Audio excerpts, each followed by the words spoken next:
بترشيح لعماد ميشيل عون. المعارضة السورية هي اللي تحدد من يمثلها.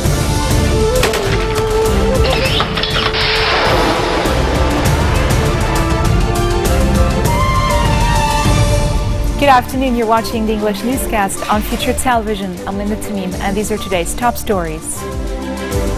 The Lebanese court adjourns the trial of Michel Smeha to February 4th, while families of Islamist prisoners hold a brief protest outside the courthouse. French President François Hollande sounds the alarm over the persisting presidential vacuum in Lebanon and urges Saudi Arabia and Iran to find a solution to the crisis.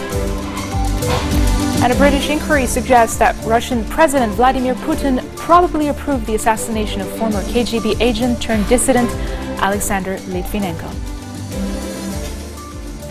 A Lebanese court has adjourned the trial of Michel Smeha to February 4th, while families of Islamist prisoners held a brief protest outside the courthouse, rejecting the former information minister's release on bail as the relatives remain in custody without trial.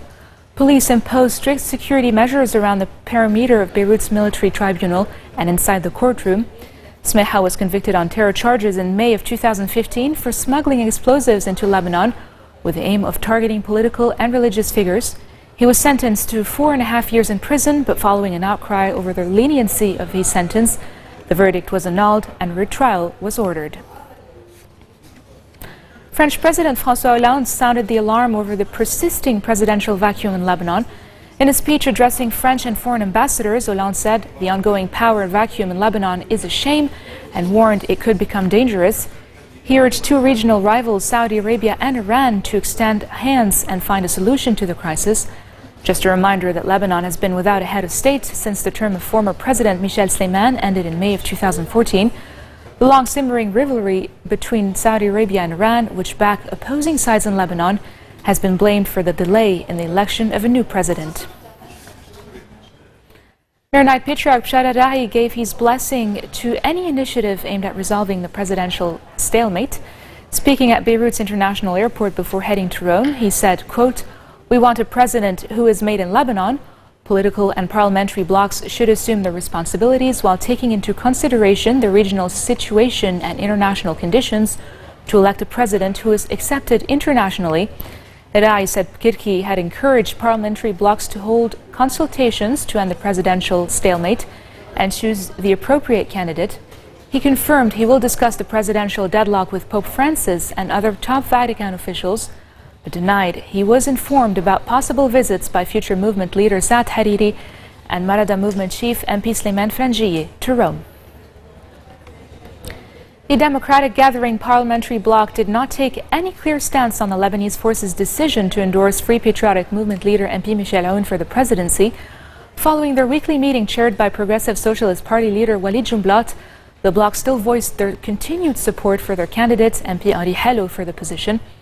The bloc, however, said that reconciliation among Christians was an important step to reinforce the national agreements, and such rapprochement could have a positive impact on the reconciliation process and national unity among the Lebanese. The party concluded by saying it welcomed any move that could revive the presidential elections talks, a key matter to regulate the work of constitutional institutions.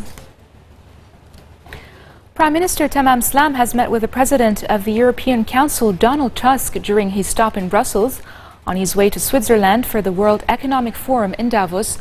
The meeting was held in the presence of the European Union's new ambassador to Lebanon, Christina Lassen, the accompanying delegation and senior EU officials. Talks reportedly focused on the recent developments in Lebanon and the region. The Health Ministry's new headquarters was opened just south of Beirut after 5 years of construction, relocating from its previous setting in the capital's Mathaf. The new ministry building, located in Bir Hassan next to the Rafiq Hariri University Hospital, was inaugurated in September 2010 under the patronage of then Health Minister Mohammad Khalife. It is the first ministry building in Lebanon that will have a single floor to carry out transactions and necessary documentations, easing bureaucracy measures for citizens and employees alike.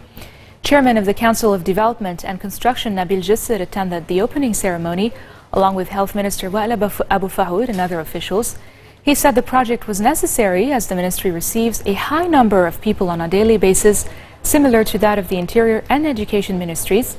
Abu Fahoud, who was representing Prime Minister Tamam Slam, said the new building would decrease inconvenience for patients, who he said used to wait for long periods of time on staircases in the old building before reaching the relevant department to carry out their paperwork.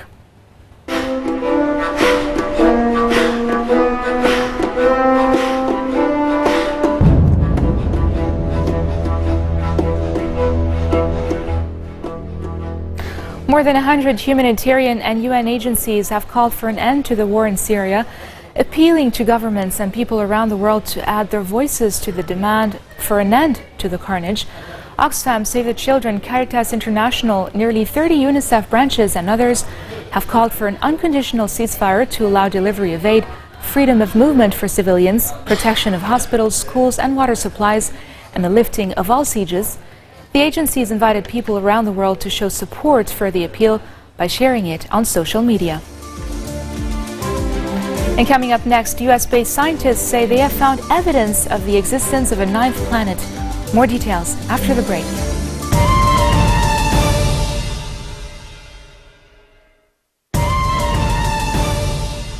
Welcome back. You're watching the news in English. Turkish Prime Minister Ahmet Davutoglu says Russia is derailing international efforts to end the Syrian conflict through air raids against moderate opposition groups and is attempting to restructure their negotiating teams. Davutoglu was speaking at the World Economic Forum in Davos. Fighting against terrorism, against Daesh in Syria and in Iraq is our priority. To fight against terrorism in different forms, Daesh and PKK, or the HKPC. We don't see any difference between these terrorist groups. They are killing people, they are killing innocent civilians in Turkey, in Syria, in Iraq, in Paris, in Ankara, in Istanbul, everywhere. So therefore there is a need of a solidarity of all international actors to fight against terrorism. We are supporting moderate opposition forces in Syria who are fighting against Daesh positions, especially in the last 2 weeks, close to our border. But meanwhile, especially Syrian regime and Russian airplanes are attacking moderate opposition rather than Daesh. This is a big challenge. First, there is a need of an international commitment, consensus and coordination in our fight against Daesh. Only moderate opposition can decide who will be on the opposition side.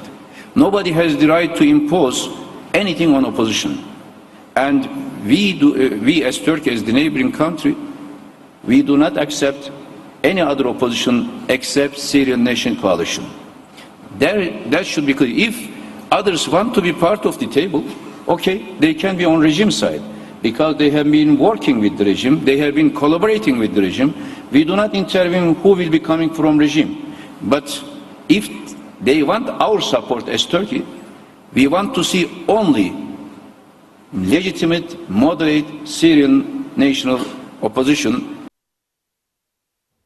A British inquiry has found that Russian President Vladimir Putin probably approved the assassination of former KGB agent turned dissident Alexander Litvinenko in what many analysts saw as a sensational verdict.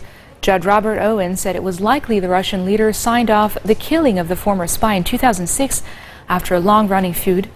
Owen's 300-page report said Andrei Lugovoy and Dmitry Kovtun were probably acting under the direction of Moscow's FSB intelligence service when they poisoned the 43-year-old with radioactive polonium-210 at London's Millennium Hotel. Addressing Parliament hours after the report was announced, British Home Secretary Theresa May said the government would summon Russian ambassador, impose asset freezes on named suspects, and that international arrest warrants were in place. The government takes these findings extremely seriously, as I am sure does every member of this House. We are carefully considering the report's findings in detail and their implications. In particular, the conclusion that the Russian state was probably involved in the murder of Mr. Litvinenko is deeply disturbing. It goes without saying that this was a blatant and unacceptable breach of the most fundamental tenets of international law and of civilized behaviour. But we have to accept this does not come as a surprise. Since 2007, that approach has comprised a series of steps to respond to Russia and its provocation. Interpol notices and European arrest warrants are in place so that the main suspects, Andrei Lugovoy and Dmitry Koftin, can be arrested if they travel abroad. In light of the report's findings, the government will go further, and Treasury ministers have today agreed to put in place asset freezes against the two individuals. I've written to the Director of Public Prosecutions this morning, asking her to consider whether any further action should be taken. We're making senior representations to the Russian government in Moscow, and at the same time we'll be summoning the Russian ambassador in London to the Foreign Office, where we will express our profound displeasure at Russia's failure to cooperate and provide satisfactory answers. Specifically, we have and will continue to demand that the Russian government account for the role of the FSB in this case. This means countering those threats in all their guises, whether from assassinations, cyber attacks, or more traditional espionage. Mr. Litvinenko's murder was a truly terrible event.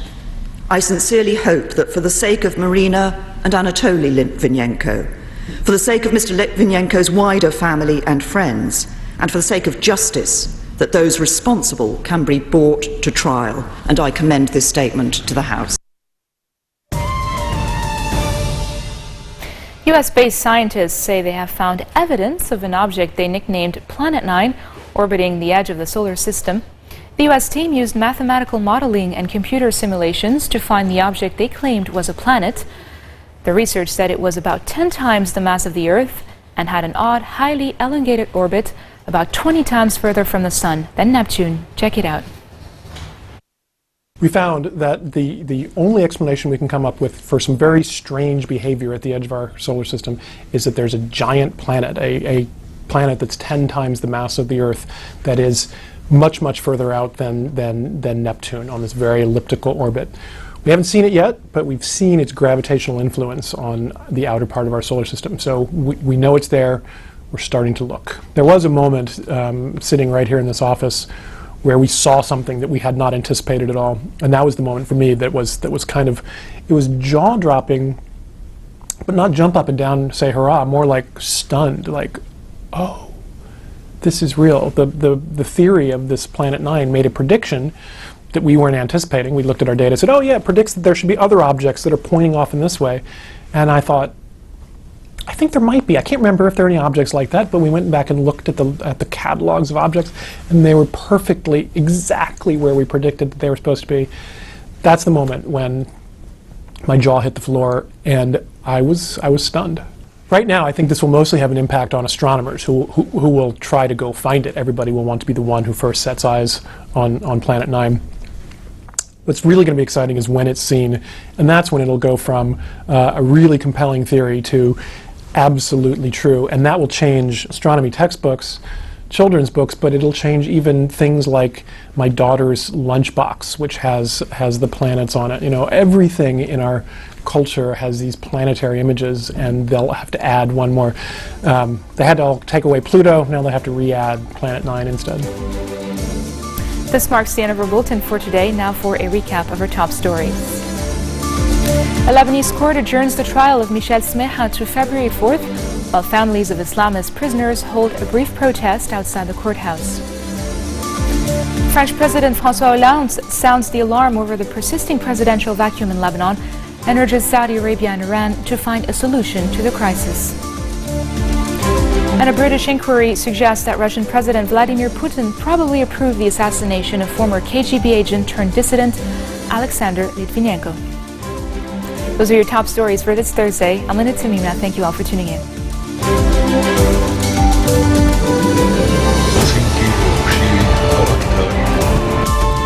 لترشيح عماد ميشيل عون. المعارضة السورية هي بتحدد من يمثلها.